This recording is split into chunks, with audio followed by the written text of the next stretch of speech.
오늘 우리에게 주신 말씀 보겠습니다. 오늘은 참된 성공을 위해 끝까지 신실하라 이 제목으로 우리 사사기 8장 22절로 28절의 말씀으로 함께 은혜를 나누기 원합니다.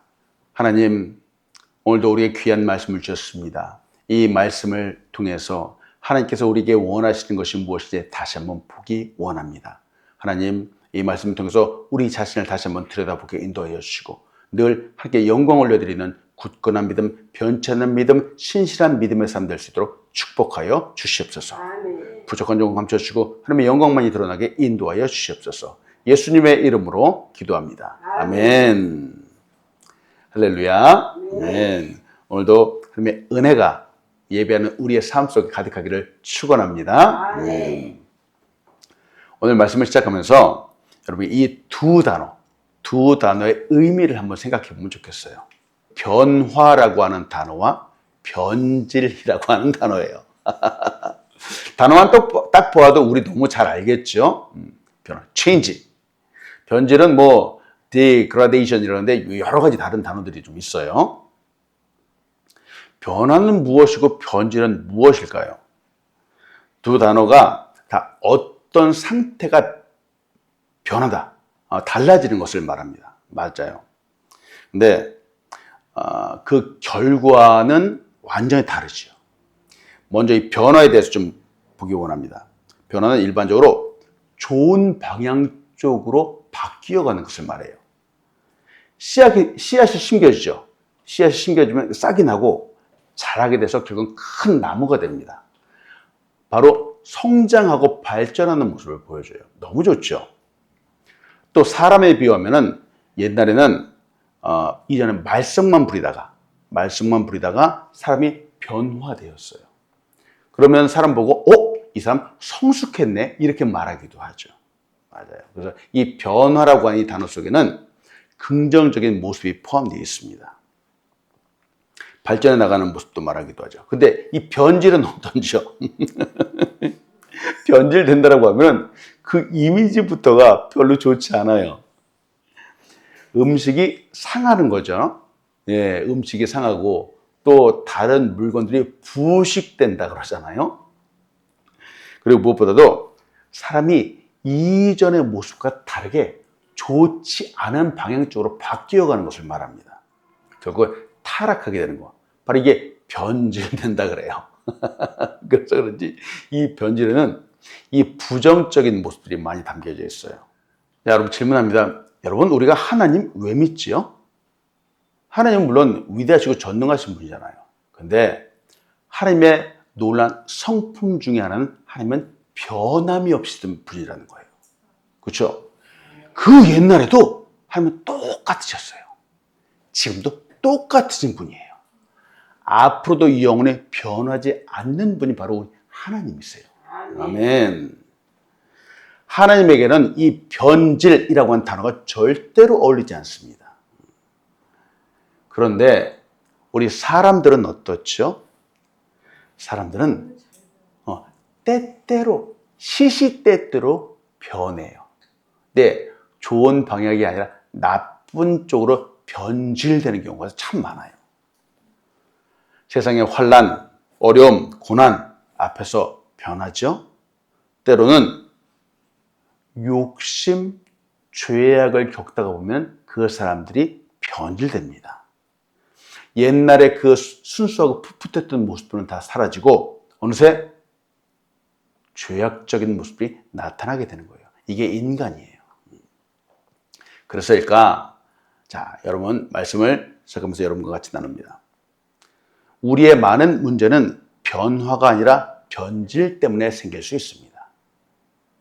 이해되시죠? 우리 삶에 정말 많은 문제들이 있는데 말이죠. 이 문제들의 근본을 따지다 보면 변화가 아니에요. 변질 때문에 생길 수 있는 거예요.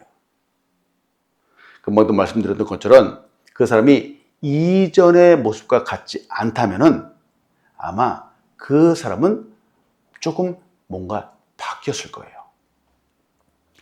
이전처럼 성실하고 근면하고 꿈과 희망이 가득하다면은 더군다나 믿음도 굳건하다면 그 사람은 너무 좋아하겠죠. 네. 근데 시간이 갈수록 사람이 안 좋게 변해가는 거예요. 즉 변질되는 거죠. 이전에 없던 욕심도 생기고 시간이 가서 더 움켜쥐려고 하고, 야 성실함이 아니라 기회만 엿보고 있고 눈치만 보고, 이런 사람들은 이런 꿈은 다 사라지겠죠. 믿음이 커지는 것이 아니라 작아지는 것 같아 보입니다.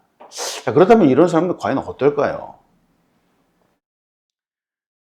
사람은 이 변화 때문이 아니라 변질 때문에 우리 인생에 문제가 생기는 거예요. 부부싸움도 그렇잖아요. 어머, 당신 예전에 그러지 않은데 어머 왜 이렇게 변했어? 이런 말을. 이게 바로 변질되었다라고 하는 말이에요. 사랑이 변했다라고 하는 말이에요. 지금 우리가 보고 있는 이 사사기 참 멋진 사람들이 많이 등장을 합니다. 우리가 봤던 왼손잡이 에훗, 그리고 여자 사사 드보라. 근데 이런 사람들의 처음 모습은 큰일을 할 것이라고 이제 전혀 예상하지 못했던 사람들이잖아요. 근데 이런 사람들이 등장해서 멋지게 변화되어서 이스라엘을 구원의 길로 이끌었습니다. 놀랍죠? 기드온도 처음에 그런 사람이었어요. 기드온의 처음 출신은 겁쟁이였죠. 농부였습니다. 그리고 의심도 많은 사람이었어요. 근데 하나님은 그를 부르시고 또 은혜를 주셔서 능력도 주셔서 하나님의 이 일을 잘 수행하도록 역사해 주셨습니다. 지난 시간 우리는 하나님께서 이 300명을 만들어 가시는 과정을 보았어요. 하나님은 빼시고 또 빼셨어요.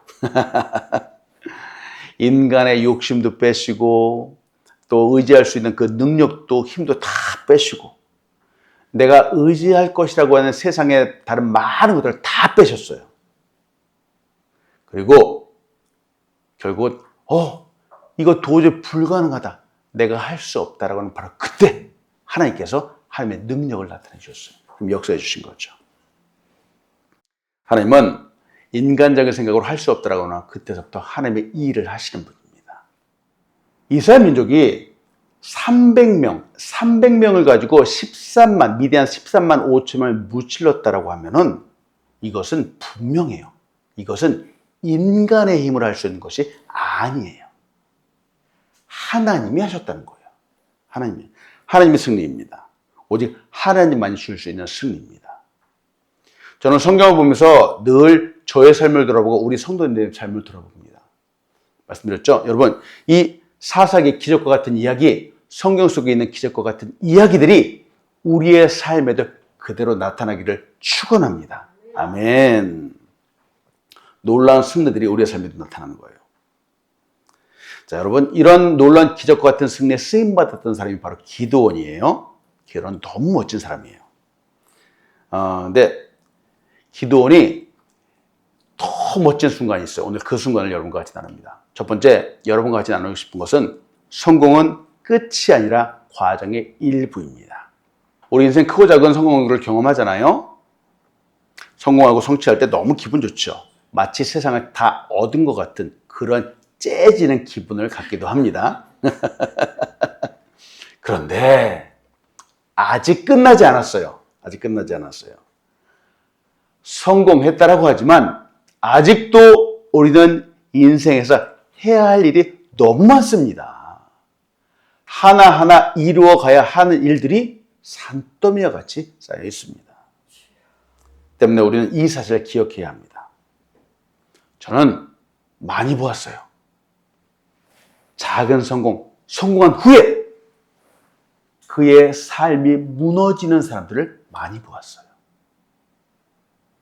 성공한 후에 방심하는 거예요. 다 되었다라고 하는 거예요. 그러면 안 됩니다. 기드온이 300명과 함께 미디안 사람 13만 5천을 물리쳤습니다. 구원했습니다. 사람들은 기드온에게 열광하지요. 대단한 사람이라고 칭송합니다. 사사기 8장 22절이에요. 그때에 이스라엘 사람들이 기드온에게 이르되 당신이 우리를 미디안에서 구원하셨으니 당신과 당신의 아들과 당신의 손자가 우리를 다스리소서 하는지라. 사사기의 배경은 어떤지 말씀드렸죠. 이스라엘에는 인간의 왕이 없었습니다. 인간의 왕이 없었던 이유는 하나님께서 진짜 왕이 되어주시기 원해서 그런 거예요. 근데 사람들은 주변에 다른 나라들을 보기 시작했어요. 다른 나라들을 보니까 거기에 인간의 왕이 세워져 있고 그들은 너무 멋지게 살아가는 것 같은 거예요. 그래서 이들은 자기들도 인간의 왕을 갖기 원했죠. 그런데 마침 기드온이 300명의 사람과 함께 미디안 13만 5천을 물리친 겁니다. 사람들의 생각에는 이야, 기드온 드디어 왕이 나타났다. 이 사람이라면 진짜 왕이 되어서 우리를 잘 다스리고 우리를 멋진 사람으로 만들어줄 수 있을 것이다. 이렇게 생각을 한 거예요. 그래서 기드온에게 왕이 되어달라고 이야기를 하는 겁니다. 다른 나라 사람들처럼 그렇게 살아갈 수 있다고 생각을 하는 거죠. 기드온의 입장에서는 왕이 되어달라고 하는 사람들의 부탁은 참 대단한 거죠. 어쩌면 욕심도 생길 수 있어요. 근데 바로 이 순간에 기드온은 진짜 멋진 말을 합니다. 사사기 8장 23절이에요. 기드온이 그들에게 이르되 내가 너희를 다스리지 아니하겠고 나의 아들도 너희를 다스리지 아니할 것이요 여호와께서 너희를 다스리시라 하니라. 아멘. 여호와께서 너희를 다스리시라. 이게 바로 사사시대가 말하고자 하는 핵심 포인트예요. 사람이 다스리는 것이 아니라 하나님이 다스리는 거예요. 하나님이 지금 진짜 왕이시라고 선포하고 있는 겁니다. 기드온이 진짜 멋진 사람이라는 것은 300명만 가지고 미디안 사람 13만 5천을 물리쳤다는 데 있지 않고요. 진짜 여기에서 큰 성공에도 불구하고 하나님이 진짜 왕이라고 고백하는 데 있는 겁니다. 이게 기도의 진짜 멋진 부분이에요. 하나님께 영광 올려드리는 순간이죠. 기드온은 겁장이었어요. 겁장이고 그렇지만 지금은 이스라엘 영웅이 되었죠. 세상적으로 보면 아마 겁장에서 이렇게까지 이보다 더 큰 영광은 없을 거예요. 네, 기드온은 지금 이 순간까지만 해도 승리의 원인이 자기 때문이 아니라는 것을 분명히 알고 있었습니다. 진짜 참 승리를 주신 분이 바로 여호와 하나님이라는 사실을 사람들에게 고백하고 있는 거예요. 너무 멋있죠? 저는 이 모습을 보면서 항상 저의 모습도 돌아보는 거예요. 우리도 성경을 보면서 우리의 모습을 돌아보면 좋겠습니다. 우리도 크고 작은 성공이 있다고 말씀드렸잖아요. 크고 작은 성공이 있었을 때 하나님 모든 것들이 하나님의 은혜 때문입니다 라고 이렇게 고백이 나와야 돼요. 근데 많은 사람들은 말이죠. 내가 열심히 노력했더니만 잘 됐어. 이렇게 나오는 거예요. 내가 능력이 있어서 됐지 뭐 이렇게 나오는 거예요. 여러분 이러면 안 됩니다. 때문에 우리는 이 순간도 변질되지 않도록 조심해야 되는 거예요. 아멘. 우리가 잘 알고 있는 솔로몬 왕을 보면 좋겠어요. 솔로몬 왕은 말이죠. 왕이 되었을 때 처음에 하나님께 1,000번제를 드렸던 사람이에요. 1,000번제를 드리고 나니까 하나님께서 지혜를 주셨어요. 이 지혜가 이전에도 없었고 이후에도 없을 놀라운 지혜를 받은 사람입니다. 그리고 부귀영화 역시 세상은 상상을 초월하는 부귀영화를 누렸죠. 그래서 사람들이 솔로몬 왕을 너무 부러워합니다. 근데 여러분 성경 보셔서 아시죠? 솔로몬의 인생의 끝은 어땠는지요? 열왕기상 11장 2절로 3절이에요. 여호와께서 일찍이 이 여러 백성에 대하여 이스라엘 자식에게 말씀하시기를 너희는 그들과 서로 통혼하지 말며 그들도 너희와 서로 통혼하게 하지 말라. 그들이 반드시 너희의 마음을 돌려 그들의 신들을 따르게 하리라 하였으나 솔로몬이 그들을 사랑하였더라. 왕은 후궁이 700명이요 첩이 300명이라. 그의 여인들이 왕의 마음을 돌아서게 하였더라. 처음에 왕이 될 때만 해도 솔로몬은 이렇지 않았잖아요. 왕이 된 후에 솔로몬의 마음이 변질되는 거예요. 사람들 때문에, 그 높은 자리 때문에, 상황 때문에 그 마음이 변질되는 거예요. 이러면 안 된다는 거예요. 그 끝은 어땠나요? 좋지 않았습니다. 이런 상황에서 이제 우리에게 적용해 보는 거죠. 혹시 우리는 이런 상황을 맞이하진 않는지요? 그만도 말씀드렸죠. 우리도 크고 작은 성공 뒤에 혹시 나의 어깨가 나도 모르게 으쓱하지 않는지요? 그래서 늘 주의해야 되는 거예요. 윈스턴 처칠이 이렇게 얘기합니다. 성공은 결코 최종적이지 않으며 실패는 치명적이지 않다. 중요한 것은 계속하려는 용기이다. 크고 작은 성공 뒤에 이제 다 됐어 라가 아니라 계속해서 끊임없이 나아가려고 하는 것이 바로 진짜 용기라는 겁니다. 어느 한 사람이 예수님을 믿게 되었습니다. 예수 믿고 이 사람이 잘 변화되었어요. 그 모습이 달라지는 겁니다. 그러자 옆에 믿지 않는 친구가 이 예수 잘 믿는 친구를 비꼬면서 말하는 거예요. 그래, 자네 이 그리스도인이 됐다지? 그렇다네. 나 그리스도인이 됐네. 그러자 그러면은 이 예수님, 이 그리스도에 대해서 많이 알겠군? 이렇게 또 비꼬면서 얘기하는 거예요. 어디 한번 좀 들어보세요. 내가 종종 삼위일체라는 말을 듣는데 삼위일체라는 것이 무엇인가? 딱 물어봤어요. 그래서 이분이 글쎄 난 아직 잘 모르겠네 라고 얘기를 했어요. 근데 또 이 사람 비꼬면서 얘기하는 거예요. 예수님, 이 그리스도는 성경에서 몇 번이나 설교했어? 딱 이렇게 물어본 거예요. 그래서 글쎄 내가 아직 성경을 읽도 못했는데 내가 그래서 잘 모르겠네 라고 얘기를 했어요. 주변에 수많은 사이비 종교들이 많잖아. 이 사이비 종교들은 뭔가? 딱 이렇게 물어봤어요. 글쎄 나도 그들을 보면서 내 마음이 아프기는 하지만 나는 아직 잘 모르겠네 라고 얘기를 했어요. 그러면서 또 얘기하는 거죠. 비꼬면서. 아니 그리스도인이 되었다고 하고선 뭐 그리스도에 대해서 성경에서 아는 것이 하나도 없구만? 딱 이렇게 얘기했어요. 그러자 이 그리스도인이 얘기를 하는 겁니다. 자네 말이 맞아. 아는 게 아니라 나는 아는 게 별로 없어. 그러나 한 가지 분명한 사실을 알고 있네. 3년 전 내가 그리스도인이 아니었을 때는 난 주정뱅이였고 빚도 많았고 내 가정은 산산조각이 돼가고 있었지.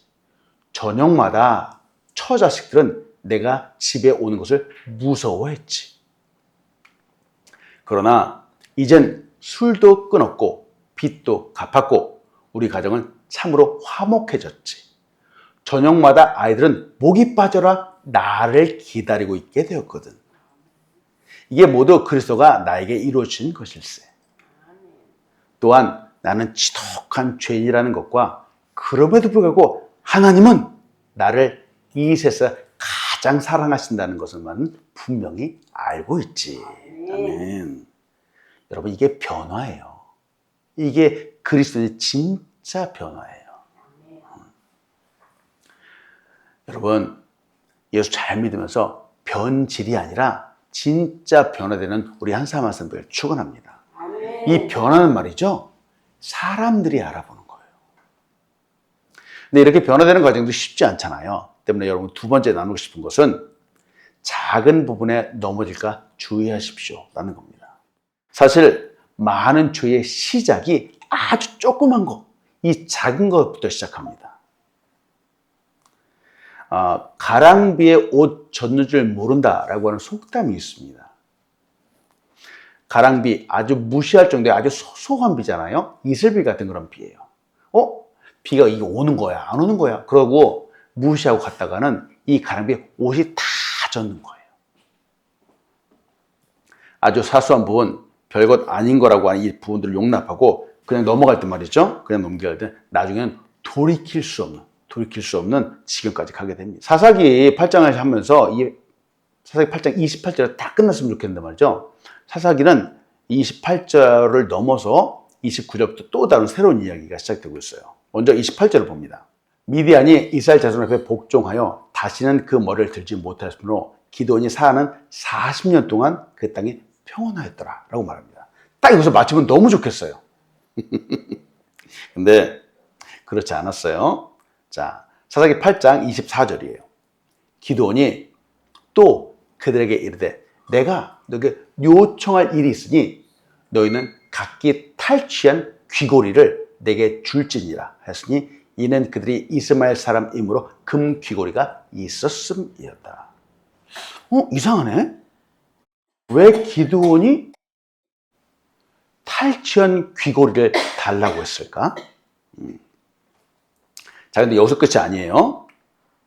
사사기 8장 25절로 26절이에요. 무리가 대답하되 우리가 즐거이 드리려다 하고 겉옷을 펴고 각기 탈취한 귀고리를 그 가운데 던지니 기드온이 요청한 금 귀고리의 무게가 금 1700세겔이요. 그 외에 또 초승달 장식들과 폐물과 미디안 왕들이 입었던 자색 의복과 또 그 외에 그들의 낙타 목에 둘렀던 사슬이 있었더라 하고 말합니다. 기드온이 사람들에게 금 귀고리를 요청했어요. 금 귀고리를 달라고 했어요. 자, 이 금 귀고리가 다 모였는데 얼마나 모였는가? 금 1700세겔이 모였어요. 1700세겔을 지금의 단위로 환산하면은 약 20kg이 됩니다. 금이 20kg이에요. 금 20kg은 얼마나 될까? 지금 금 1kg이 한국 돈으로 1억이 넘습니다. 20kg을 지금의 돈으로 환산하면 한국 돈 21억입니다. 우와. 아니, 기드온이 정말 이렇게 요청을 했을까? 그리고 또 한 가지 보고 싶은 단어가 바로 이거예요. 폐물과 미디안 왕들이 입었던 자색 의복. 사람들이 금을 주는 것뿐만 아니라 폐물도 기드온에게 주었고요. 미디안 왕들이 입었던 자색 의복도 주었어요. 왕들이 입었던 옷도 주었어요. 근데 기드온은 거부하지 않고 다 받았어요. 바로 이 부분을 보고 싶은 거예요. 우리는 이 부분을 좀 더 깊게 생각해 보아야 됩니다. 그리고 나에게도 적용해 보아야 돼요. 성경을 보면서, 말씀 보면서 내가 직접 기드온도 되어보는 거고요. 내가 다윗도 되어보는 거예요. 믿음의 부분, 소중한 부분 잘 받고 그릇된 부분, 죄악된 부분들은 있는가 잘 보고 혹시 있다면 회개할 수 있어야 됩니다. 기드온은 금을 받았죠.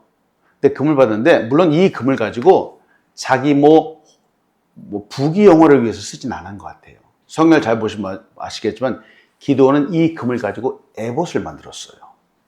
에봇은 바로 대제사장이 입는 옷을 말합니다. 8장 27절에 보니까 기드온이 그 금으로 에봇 하나를 만들어 자기의 성읍 오브라에 두었더니 온 이스라엘이 그것을 음란하게 위함으로 그것이 기드온과 그의 집에 올무가 되니라. 아니, 금을 받아서 에봇을 만들었네? 문제가 없지 않습니까? 근데 잘한 것 같지만 이게 잘한 게 아니에요. 왜냐하면 금을 거두라는 것도 에봇을 만들라는 것도 하나님은 전혀 말씀하신 바가 없어요. 자기의 생각이에요. 자기의 생각이에요. 기도는 황금 에봇을 만들었어요. 즉 자기 마음대로 만들었어요. 즉 이 말을 다른 말로 하면 마치 자기가 왕이 된 것처럼 행동한 거예요. 그리고 이 에봇을 바로 오볼이라고 하는 곳에 두었어요. 오볼이는 무엇이냐? 어디냐? 바로 기드온 성읍을 말해요. 기드온을 칭송하는 성읍, 자기가 살고 있는 그 성읍 한가운데에 두었습니다. 여기서 백성들이 그 황금 에봇을 음란하게 섬겼다 그래요. 음란하게 섬겼다라고 하는 이 말은 사람들이 마치 에봇을 우상을 섬기듯이 섬겼다라고 하는 뜻이에요. 야, 사람들이 승리를 주신 여호와 하나님을 찾는 것이 아니라, 찬양하는 것이 아니라 에봇을 우상과 같이 섬겼다라고 하는 뜻입니다. 이 모습들이 이방 사람들이 우상을 섬기는 모습과 똑같다라고 하는 거예요. 그래서 문제라고 하는 겁니다. 근데 이 기도원의 문제가 여기서만 그친 게 아니라 또 문제가 있어요. 사사기 8장 29절로 30절이에요. 요아스의 아들 여룻바알이 돌아가서 자기 집에 거주하였는데 기도원이 아내가 많음으로 그의 몸에서 낳은 아들이 70명이었고 이상하잖아요. 너무 이상하잖아요. 성경에서 보여주고 있는 이 기도원의 모습이 어떤 모습인지요. 기도는 왕이 되지 않았어요. 근데 실제로는 왕과 같은 삶을 살았다는 거예요. 그래서 우리가 성경을 보면서 주의해야 됩니다. 40년이라는 풍요 속에서 기도원이 아내를 한 명, 두 명 둔 게 아니라 많이 두었대요. 그리고 자기도 70명을 낳았대요. 그리고 이 뒤에 또 있어요. 기도는 첩도 주었어요. 첩이 낳은 아들의 이름이 아비멜렉이에요. 아비멜렉의 이름의 뜻은 내 아버지는 왕이다 라고 하는 뜻이에요. 아비멜렉이라고 하는 이 이름을 누가 지어줬을까? 기드온이 지어줬을 거예요.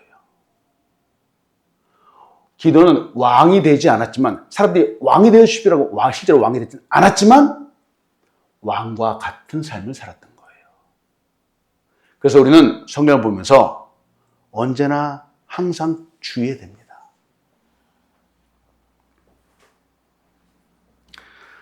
이 기도원의 이런 모습들은 하나님이 원하시는 모습이 아니에요. 바로 우상을 섬기는 이방 나라의 사람과 모습과 똑같은 겁니다. 아내를 많이 두고 자식을 두고 재물을 많이 취하고 마치 왕과 같이 살아가는 거 말이죠. 기도원의 처음 모습 우리가 알고 있잖아요. 처음에 겁자이 같이 정말 아무것도 아닌 것처럼 나온 그 모습들, 하나님 앞에 겸손했던 모습들은 승리를 경험하고 평화를 지나면서 점점 변질되어 갔어요. 처음에 그 모습 사라졌어요. 점점 교만해지고 자기 생각대로 하는 사람으로 변질되어 갔습니다. 우리가 늘 취해들은 부분이 바로 여기에 있습니다. 기도는 어려웠을 때는 승리했어요. 근데 평탄했을 때는 실패하고 말았습니다. 기도만 그랬는지요? 다윗도 그랬죠. 다윗도 사울 왕을 피해서 광야에 도망다닐 때, 그때는 그 어렸을 때 하나님만을 바라봤어요. 그리고 광야에서 하나님을 찬양하는 시편을 많이 지었어요. 그런데 사울이 죽고 왕이 된 후에 왕궁에서 거할 때 바로 밧세바를 보고 죄를 범하고 말았죠. 그 죄를 덮기 위해서 사람을 죽이는 사람까지 되었습니다. 이게 인생이에요. 인간의 본질이에요. 사람들은 평안을 추구합니다만 사실은 평안할 때가 위기의 순간이고 넘어지는 때가 될 수 있습니다. 때문에 평안할 때 더더욱 주님을 바라보아야 됩니다.